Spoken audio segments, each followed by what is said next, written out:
Hi, Sarada here from Your Event Marketing Partner, and I'm so glad that you've joined me again this week for some more strategies to help you get your message out there in a big way with live or virtual events.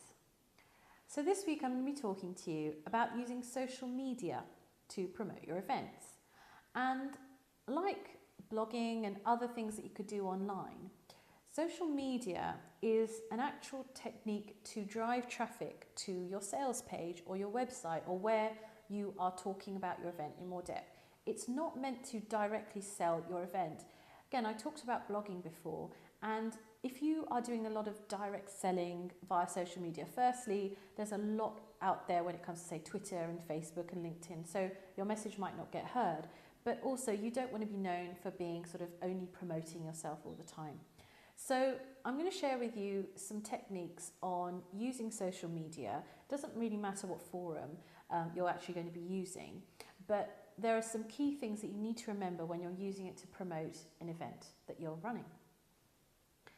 Now, one of the things you want to do is make sure that you're using the right type of social media. Now, I'm not going to go into all the different intricacies. You know, I could be here all day and I only have a few minutes with you. So all I want you to remember is think about the people that are coming to your event.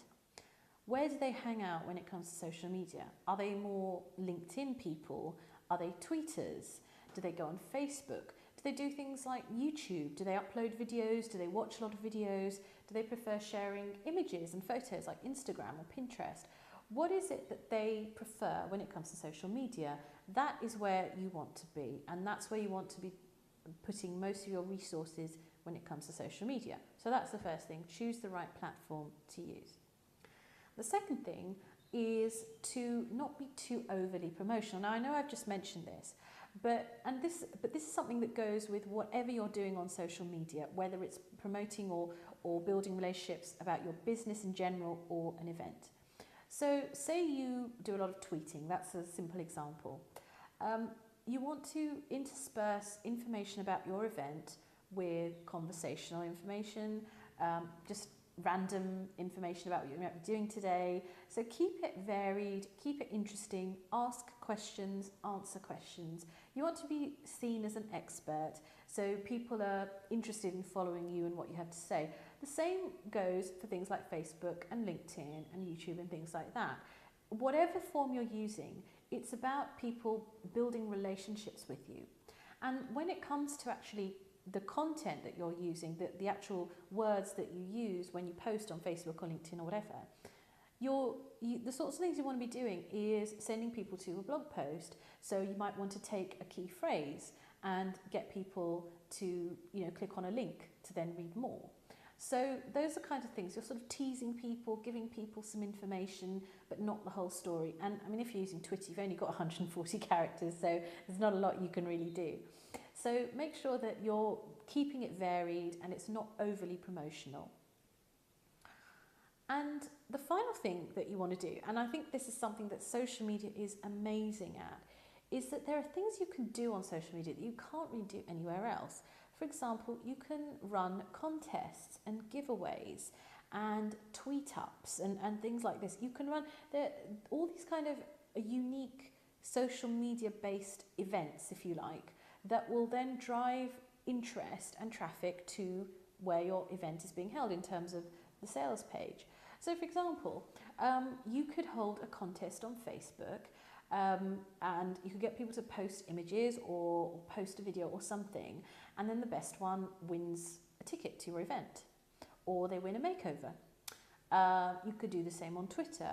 You could do something via LinkedIn. You could set up a group and you could get people to post information. You could do this on Pinterest or Instagram. It's a really great way of engaging people, creating a buzz about the event. People get excited, and before they know it, they're signing up because they want to know. And of course, after the event, you can post information about the event. You can post pictures and things like that, and that generates interest for the future event. So you've already got people interested in an event that you haven't even started promoting yet. So those are some key ways to use social media when you're promoting your events. Remember, it's just one strategy out of many strategies, and I could go into a lot more depth, and there are people who know a lot more about social media than I do. But one thing I must tell you is that whatever it is, social media, whether it's LinkedIn, Twitter, Facebook, the key thing is that you're building interest, you're generating interest, and then you're getting people to go somewhere else to find out more information. That's the key aim with social media and your events. So I really hope you found these strategies useful. I'd love for you to leave me some comments below, and I'd really love to learn how you use social media to promote your events. Please leave me a comment below, and don't forget to hit subscribe for more videos.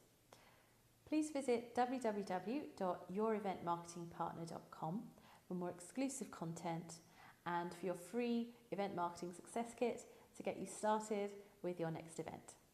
Thank you so much for watching, and I'll see you next time.